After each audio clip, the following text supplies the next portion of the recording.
Howdy y'all, welcome back. Let's get right back into form. And when I say form, I mean old world architecture. When we discuss the rarest photographs of the 19th century, nothing would really compare to the earliest photographs of the most important architecture found in our realm. And we're going to look at those exact photographs today, as I found for you a collection of images that are over 180 years old. Furthermore, these were all taken by one photographer, and it's almost mind-boggling to comprehend all of the locations that were photographed and the fact that these images were only said to have been brought to the limelight in the late 20th century after being kept inside the photographer's private collection on his family estate for over 150 years. I'll try to keep this as brief as possible, as I want to discuss some of the outstanding details and anomalies that can be found within these photographs, but this narrative needs a little dissection as well. One thing you'll notice in a lot of these images is what we may call Antiquitech, or just pieces of architecture that have this ornate detail, almost like ornamentation that was built onto them, that don't really seem to serve a purpose, at least in the current narrative that we have. And yet almost every single building that we'll look at will contain some form of Antiquitech. Take this image for example. You can see there are just piles of debris outside the city. The gates appear to be half buried.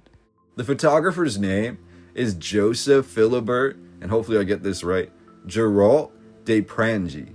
And he was born on October 21st, 1804. He was born in France. He was a Frenchman. And we're told that Joseph came from extreme wealth, and he became a learned scholar studying painting at the School of Fine Arts in Paris.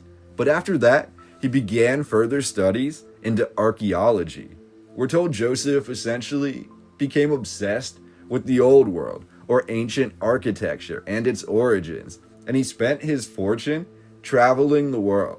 However, what many close to him did not know is that before he left, Joseph learned the daguerreotype photography, the first type of photography made available to the public in France in August of 1839. Here is another structure that right off the bat leaves a lot for us to ask about. One, it's so beautiful, it's so unique looking, but on the lower levels you may have seen it, there were bars or something else across what should have been windows. And then we get to the top and we see exactly what I'm talking about when we say Antiquitech, or just this ornamentation that's so unique, it's so beautiful, and yet we can't exactly put our finger on why it's there. The rest of this narrative is literally so fascinating, and from our perspective of always trying to question the history, it leaves a lot for us to contemplate. A lot of the structures that Joseph chose to photograph, a lot of the buildings we will see in these images appear to be somewhat in ruins, and at the same time, a lot of them have their base levels exposed, and they all seem to show a very similar style of architecture, as if this uniform style of architecture could be found everywhere across our realm. And this photograph was also fascinating to me. These are said to be buildings that people live inside, and it's beautiful. It's a brick construction. You saw the base level of it, and it was even more ancient stonework that was built on top of with these bricks. This is the early 1840s in Egypt. And then we progress further and we see structures like this that really don't have a lot of information that is given about them. Just a fallen temple found along the mountains in Egypt. And these are the things that Joseph was photographing. The rest of this narrative is literally so fascinating, and from our perspective of always questioning the history, it leaves a lot for us to contemplate. We're told Joseph learned photography in France at some point shortly after it was introduced, and immediately he financed his own way across our realm.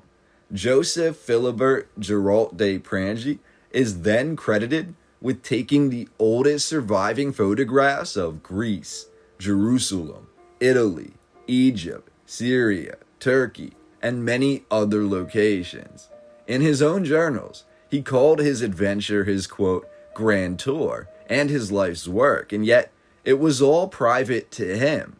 When he returned home, after having produced over 900 daguerreotypes of the old world, the architecture, and the landscapes, Joseph then settled down onto his massive estate, we're told, having seen all he needed to see in the world, and he painted and lived privately for the rest of his life, often using his photography and his photographs and turning them into beautiful paintings with the colors that he memorized from his visits to these locations. Here's the real kicker though. His narrative basically claims that he had no desire for fame or further fortune, and photography was not considered to be an art form during his lifetime. Those are the exact words of his narrative. So we're told that Joseph never told anyone of the photographs that he took, and when he passed away in 1892, these over 900 photographs of the old world, the oldest surviving photographs of all of these locations, were locked away in storage on his estate, and they remained unknown and hidden until the late 1920s. However, with the onset of the Great Depression, we're told his family never attempted to find the value of these photographs, and it wasn't until the 1990s and the digital age that talk of photographs of the most important locations in history dated to the early 1840s began to circulate online. When the photographs were authenticated in the early 2000s, Joseph instantly became one of the rarest and most sought after photographers of all time. For example, the Sheikh of Qatar bought in May of 2003 one of Joseph's original photographs of the Middle East, paying nearly $1 million for the image. You have to wonder what that photograph truly contained. The towers of the old world have always fascinated me, and this one in particular stood out to me when I saw this photograph. I can't exactly tell you what it is, but something about this leads me to believe that this form of architecture, at least this tower, it may have had an ulterior purpose. This is today a monument that is still standing. It was only in 2019 that the Metropolitan Museum of Art, sometimes called the Met in New York, assembled a collection of 120 of Joseph's images, showcasing them to the public for the first time, 175 years after they were taken. Now, today, 180 years later after these photographs were taken, I found as many of these images for you as I could. I've translated all of the titles of these photographs and included the date for each and every image. This is the most outstanding collection of old world photographs that I've seen in a very long time. And the narrative associated with these images is a doozy as well. The photographs of Jerusalem really stand out to me as well. Just to see this landscape photographed for the first time, and all of the ancient architecture, the different ruins, the way that the city appears to have been built on top of other earlier forms of the city, other earlier settlements that were here, they were continuously built on top of. We see a layered history that appears to be being unveiled. It appears to be being excavated during the time of these photographs, but a lot of these locations look that way. A lot of them appear to be half buried, as if they were only recently being dug out or rediscovered or made to look beautiful, made to look presentable. According to the narrative we have today, what we're looking at are locations that are some of the most important in history, and nearby these locations were the largest cities, the largest towns, the largest areas and congregations of people at that time in history. Yet, we do not see a lot of people in these photographs. But as we dive further into this collection, it will make you question things a little bit, because we have a photograph taken in 1841 that very clearly shows running water because we're looking at a running fountain where we can see the water.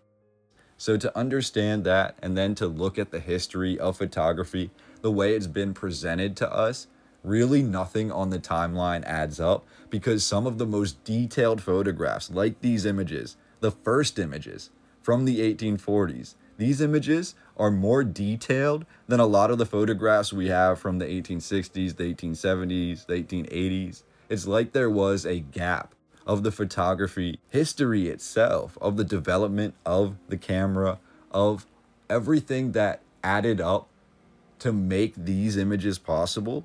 When we look at that narrative regarding the actual technology itself, even that has a lot of holes in the narrative that we can poke. But I'm going to leave it at that. These photographs are the oldest images confirmed that we have of these locations, and yet we still have to look at these images with a grain of salt.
Our photographer Joseph is also credited with the first self-portrait photograph, so the first selfie was taken in 1840, and the first photograph of a living animal. So essentially, he was checking all the boxes when it comes to the history of photography, and all of his work was apparently only rediscovered or brought to the limelight, brought to the public in really the historic community in the 1990s. And then after these images were sold off to museums, etc., they were only shared to the public really about 5 years ago. So that's what makes this collection so fascinating. That's what makes this history so interesting. And that is why I wanted to share this incredible collection with you today. I cannot wait to hear which image stood out to you the most. Tell me in the comment section down below. Also, let me know anything about any of these locations that you wanted to point out. And also let me know what you think about the narrative that we're given regarding our photographer Joseph and these images that he has taken on his secret journey, essentially, his private journey that he took across all of the oldest, the most important, the most ancient architecture in our world was photographed by him and then kept in his private collection for over 150 years. It's just such a narrative to understand that the oldest photographs in history were in a private collection for 150 years. So we can only imagine what sort of images, what sort of videos, what sort of artifacts are still hidden out there in private collections and private museums today. I will leave it at that. I'm going to chime out with my narrative. I can't wait to hear from you, and we will talk again on the next video.